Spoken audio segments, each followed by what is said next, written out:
Hello friends.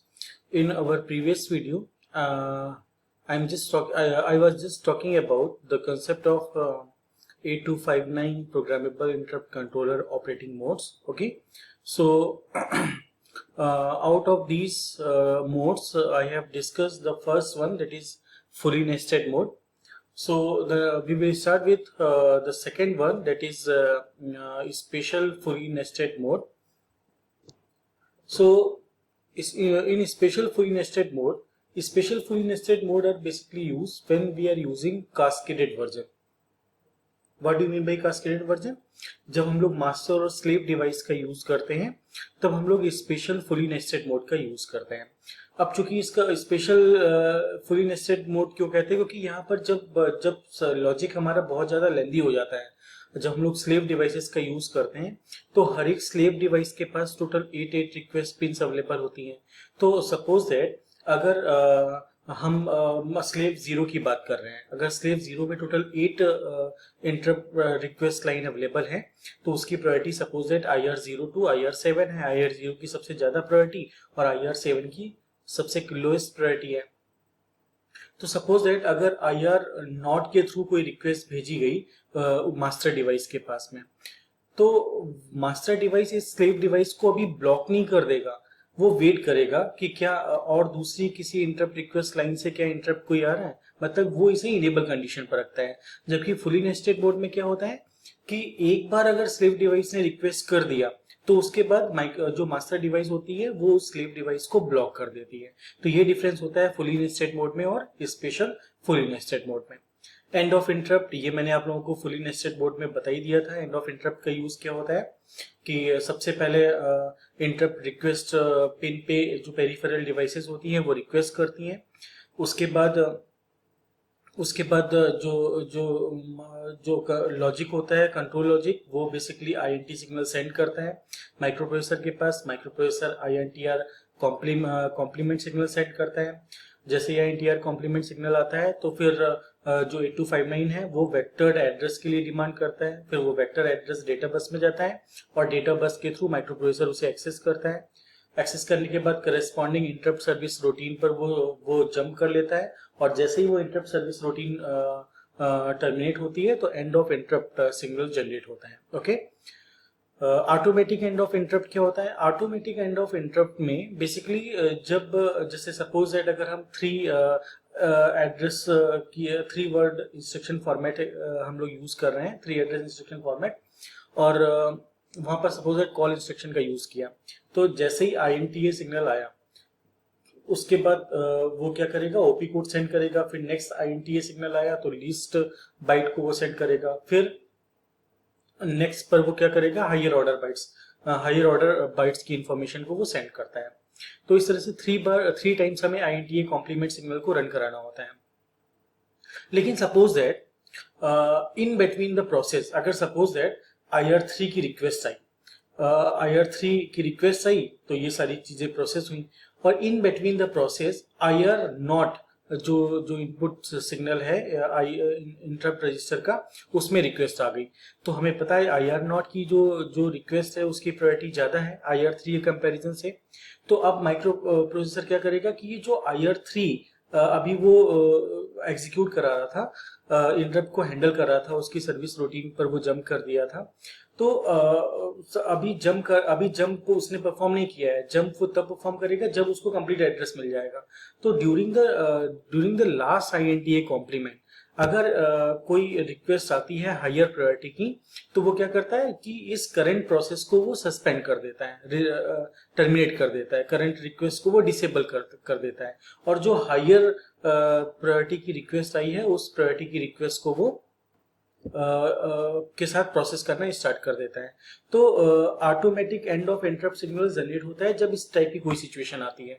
तो और ये कब जनरेट होता है, जब इंटरप्ट एक्नॉलेजमेंट सिग्नल, जो लास्ट इंटरप्ट एक्नॉलेजमेंट सिग्नल आता है उस टाइम पर, उसके लिए जैसे ही एज इनिशिएट होती है, क्लॉक पल्स इनिशिएट होती है, उस टाइम पर ये automatic end of interrupt signal का यूज करता है. Okay, that is your automatic end of interrupt. The next one is your specific rotation and automatic rotation.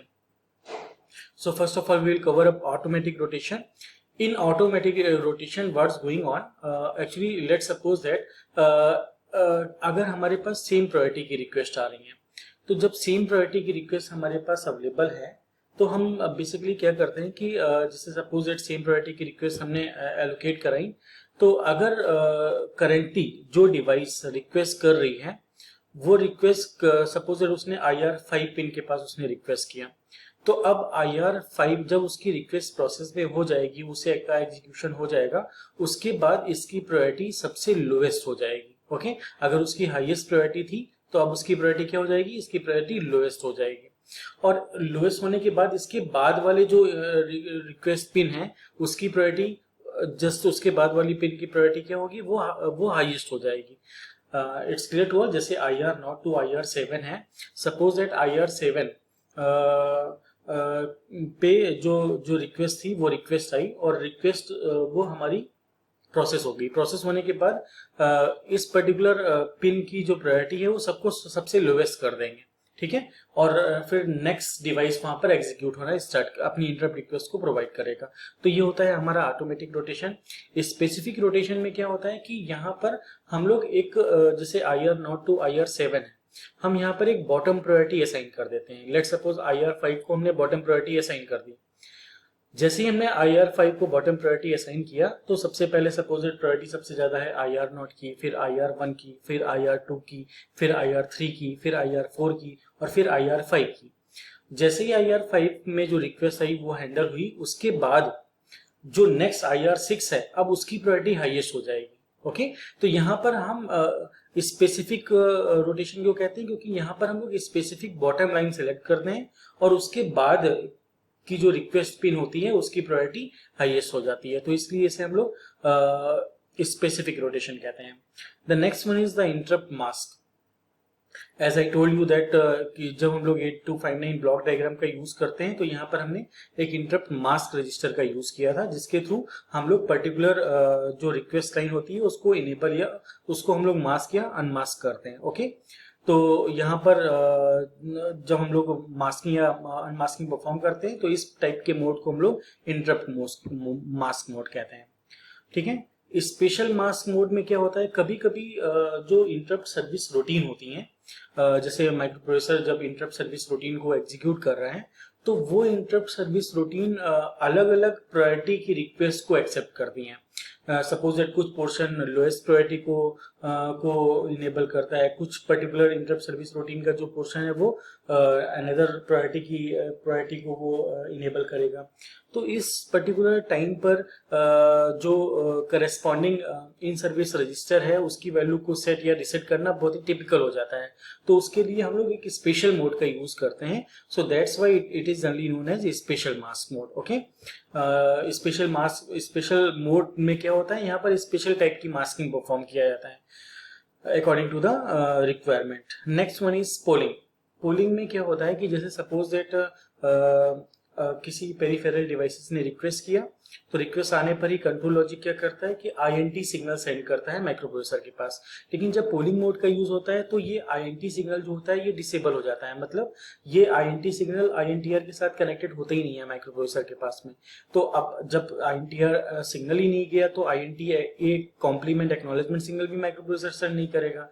तो INT सिग्नल सेंड करने के लिए हम लोग एक स्पेशल प्रोग्रामिंग मोड का यूज करते हैं। तो जो प्रोग्राम हम लोग यूज जनरली करते हैं उस मोड को ही हम लोग पोलिंग मोड कहते हैं। ओके, INT सिग्नल को इनेबल करने के लिए, INT सिग्नल के टास्क को कंप्लीट कराने के लिए जो प्रोग्रामिंग हम लोग परफॉर्म करते हैं उसके लिए जो मोड हम लोग यूज करते हैं वो मोड होता है हमारा polling mode. Next one is your buffer mode. Buffer mode में मैंने आप लोगों को बताया था कि जब पिन डायग्राम मैंने आप लोगों को बताया था तो उसमें एक SP complement oblique EN complement pin का यूज कर रहे थे और हमने बताया था कि ये डुअल मोड पर वर्क करती है। EN कॉम्प्लीमेंट बफर को इनेबल करने में यूज होता है और SP कॉम्प्लीमेंट ये स्लेव प्रोग्रामिंग के लिए होता है, जिसके थ्रू हमें पता चलता है कि हम लोग मास्टर डिवाइस की तरह यूज कर रहे हैं 8259 का या स्लेव डिवाइस की तरह यूज कर रहे हैं, ठीक है। तो अभी हमने जब ICW4 आपको बता रहे थे तो वहां पर मैंने आप लोगों को बताया था कि ये जो buffer oblique M oblique buffer and M oblique S का जो यूज था इसका हम लोग कंजक्शन में यूज कर रहे थे। और मैंने बताया था कि अगर बफर की वैल्यू हमारी 0 है तो इसका मतलब अगर नॉन बफर्ड है तो वहां पर हम लोग मास्टर स्लेव का कोई मतलब नहीं रह जाता है, वो हमारी डोंट केयर कंडीशन रहती है। तो जब हम लोग बफर्ड मोड का यूज करते हैं तो वहां पर हम लोग मास्टर और स्लेव डिवाइस को फाइंड आउट करते हैं।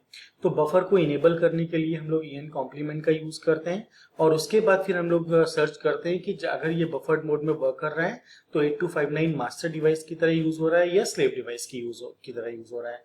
तो इस मोड में के लिए जो पिन हम लोग यूज करते हैं वो पिन होती है हमारी SP complement oblique en complement.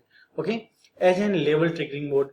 जब मैंने आप लोगों को 8085 और 8086 के इंटरप्ट बताए थे तो हमने बताया था कि इंटरप्ट बेसिकली दो तरह से होते हैं। एक होता है एज ट्रिगरिंग और एक होता है लेवल ट्रिगरिंग। लेवल ट्रिगरिंग में क्या होता है, जैसे हमारी लो से हाई वैल्यूज पहुंची 0 to 1 तो ये लेवल के फॉर्म में यहाँ पर ट्रिगरिंग परफॉर्म हो रही है। एज ट्रिगरिंग ये डिपेंड करता है क्लॉक पल्स पर कि पॉजिटिव एज पर या निगेटिव एज पर हम लोग किस टाइप की एज पर इंटरप्ट को इनेबल या डिसेबल कर रहे हैं।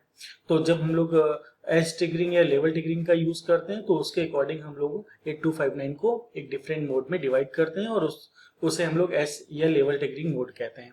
Next one is cascade mode. अब मैंने आप लोगों को बताया था कि 8259 अगर हमें मोर देन 8 इंटरप्ट्स को हैंडल करना है तो हम लोग 8259 को एज एन कास्केड मोड की तरह यूज करते हैं। और इस मोड को इनेबल करने के लिए हम लोग 3 पिन का बस का यूज करते हैं, CAS0, CAS1 और CAS2। ओके, जिसके थ्रू हम लोग डिफरेंट स्लेव डिवाइस को आइडेंटिफाई करते हैं। मैंने आप लोगों को बताया था एक मास्टर स्लेव की वर्किंग एनवायरनमेंट। स्लेव डिवाइस की का जो INT आउटपुट होता है वो INT आउटपुट मास्टर डिवाइस की IR0 to IR7 पिन में किसी एक पिन के साथ वो अटैच होता है। ओके, तो इस तरह से मास्टर और slave device as an cascade mode में वर्क करते हैं। So now these are basically different modes of operation of 8259A. Okay, so this is all about your 8259 59A programmable interrupt controller. Okay, so thank you so much.